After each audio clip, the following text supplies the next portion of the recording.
It all was pretty much like you said once Mostert come out.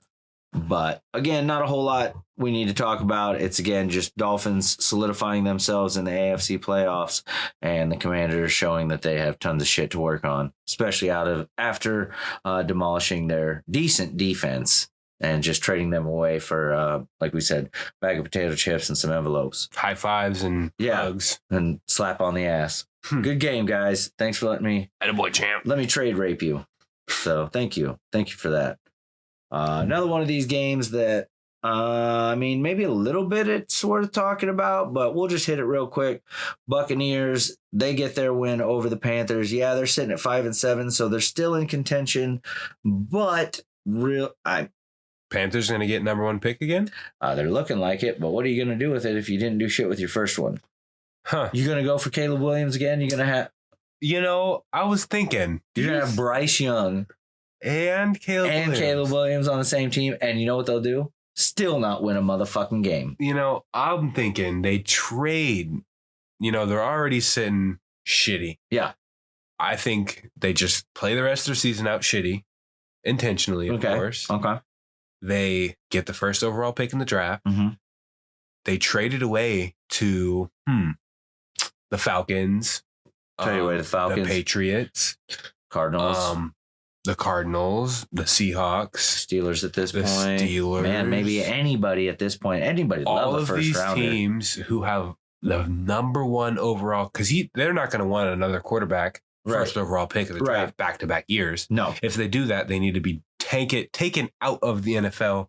They shouldn't be drafting at all. No, that's pointless. Yeah. It's honestly irritating if they do that shit. And yeah, because I don't know what Panthers are going for. Like, I really don't. I mean, they had what I thought would be a decent young quarterback, but he has literally done nothing. So much potential, and they've turned it into shit. So they trade away that first overall pick for all the trade capital they could possibly get. Yeah. Literally seconds, thirds, firsts, whatever they can get, and build around Bryce Young. Yep. Protect him, give him some offensive linemen, pick up a receiver, get a running back, do whatever I don't even know. Do whatever you have to do. Pick up everything to protect Bryce Young. He's the smallest quarterback in the league. Mm-hmm. He's underperforming. He can't see over his linemen. Nope. The reason he's underperforming is because he's not being protected. So when he has to run away, it's like a child running away from people. Like it's like a 6'5" person chasing a mouse. Yep. It's hard. No, it is. And hey, that's pretty much how the entire season has gone for the Panthers. Really hard. 1-11. 1-11. Worst record in the NFL. They're really going to get that number 1 pick. Yeah, no, they are. And it's crazy. I'm looking back. And I mean, again, like you already pointed out, my ass is old. And I don't remember everything. But I'm trying to remember when a team has gotten number 1 pick. Number 1 back-to-back years.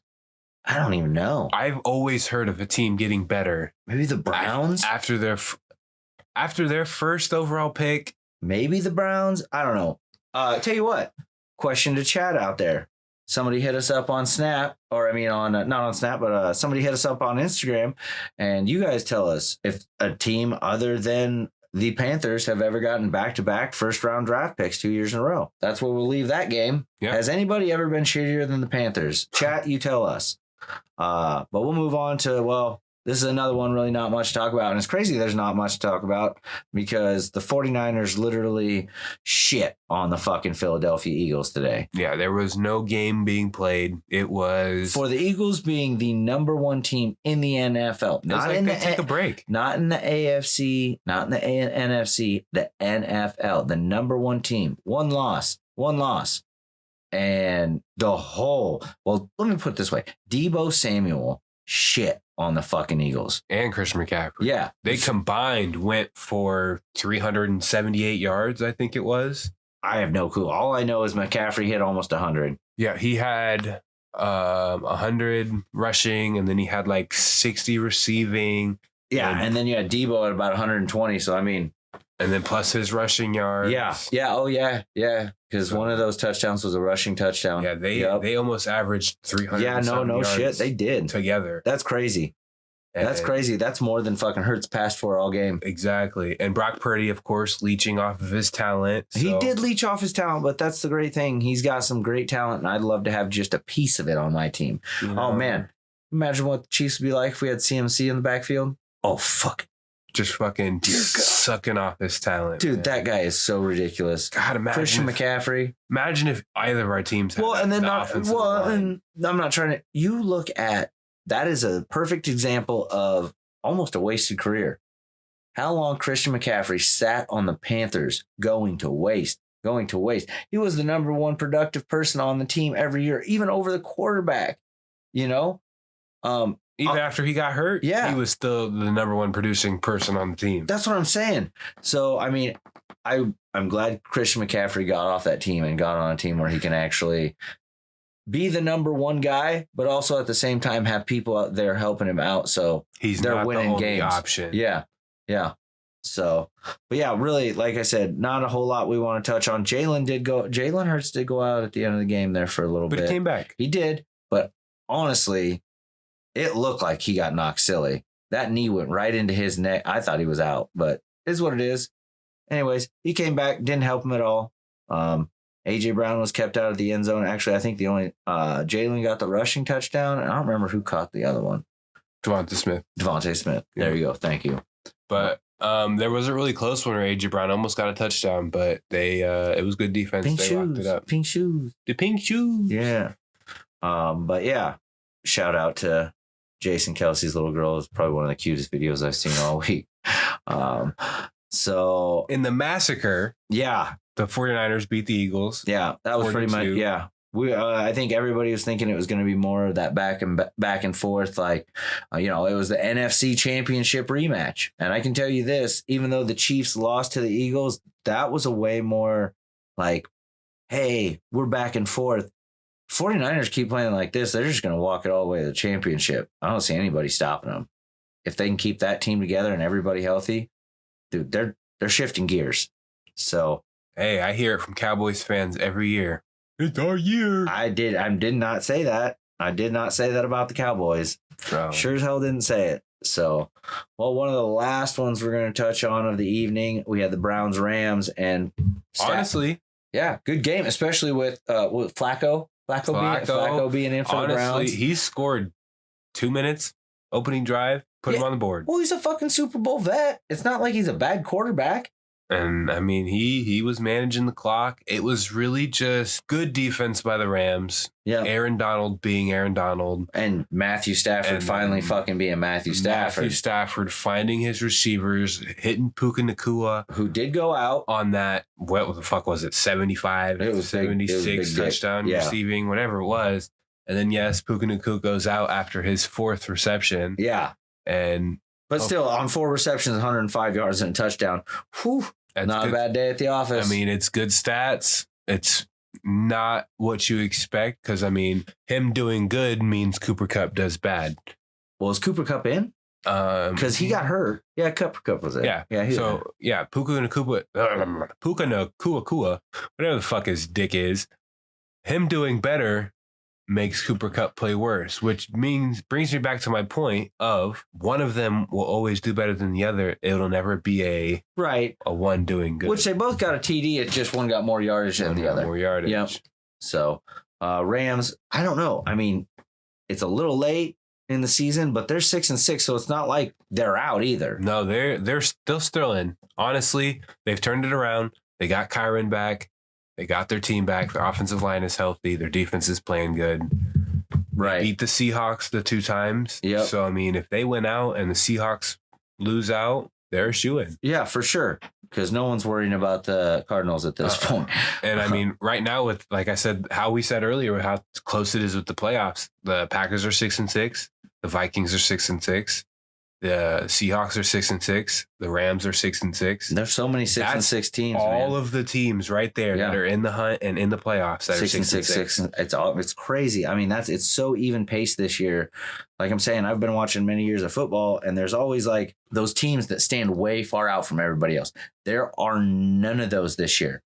The best team in the league is 10-2, and they just got shit on. And if you look back at their games that they're 10-2 from or 10-1 from, they were like barely beat the Chiefs. Exactly. Barely all of beat their the Cowboys. games were nail biters. Like you're thinking, holy shit, are they going to win this game? The Chiefs game came down to a couple fuck ups on the Chiefs and then dropping balls. The Cowboys game came down to Dak stepping out of bounds, just stepping. I mean, that one play, it was a lot of that was one play. The Commanders game, that was one fucking play. Sam Howell was playing great football. Yeah. And without that play, one mess up. So, but even then, the team that we just saw destroy the Eagles, we watched them go on a 3-game skid. Exactly. Every team has their losses. Every team has their ups. Every team has their greats. Every team, I think, is even. This is one of the most even-keeled years. Even with the amount of injuries that everybody's sitting with, all teams are really playing football for the most part. I mean, they're competing like professionals. Yeah. You have your couple teams that aren't doing that hot. But again, there is no teams that are like the middle of the field is from the middle to the top. That's the middle of the field. There is no top. You know what I mean? That's what I'm saying. So, I think it's middle or bottom because there's no top. Yeah. That's pretty much what I'm saying. Yeah. Like with the Panthers, that's a bottom. The Giants. Yeah, bottom. Cardinals. Bottom.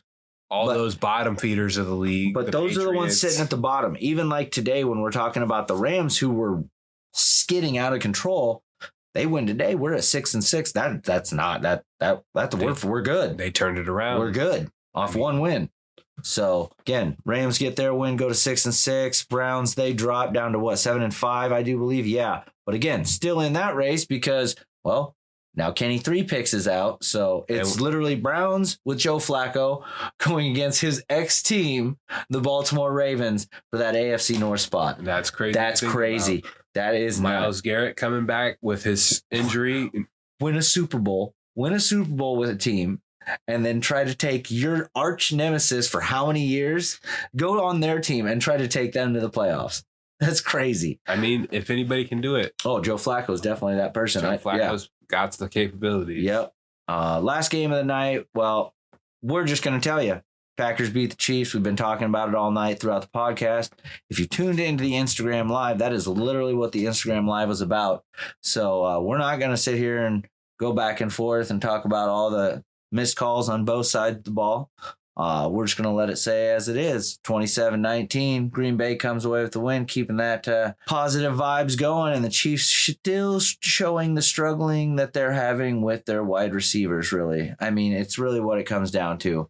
I watch even other teams, and I'm a Chiefs. Again, we all know Jay Fresh is a Chiefs fan.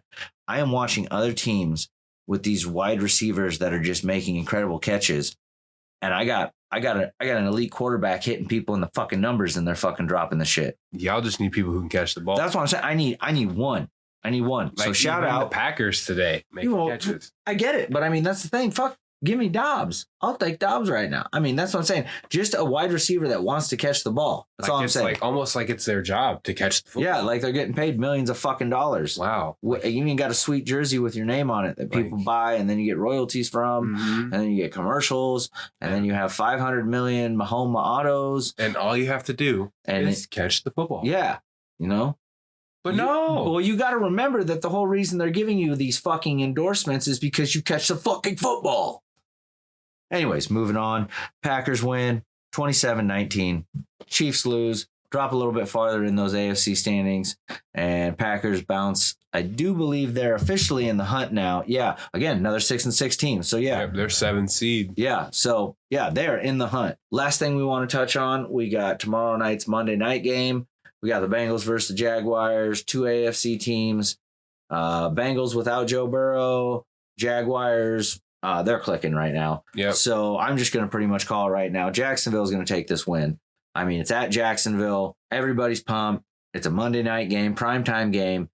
Jacksonville is going to walk away with this. It's at least going to be, I'm going to say 27-10. That's my call right there. Jacksonville 27-10 over the Bengals. J-Real. I'm going to go same with you. Honestly, Jacksonville, clean sweep. Joe Burrow being out. I think Bengals kick field goals. I'm thinking 9-24. That's a pretty decent score. I like both those. 9-24 Yep. Jacksonville. Yep. So that's our call for the Monday night game. We're going to have the Thursday night game also, which this one's a dog shit game. I don't even care. I mean, We might have to do something just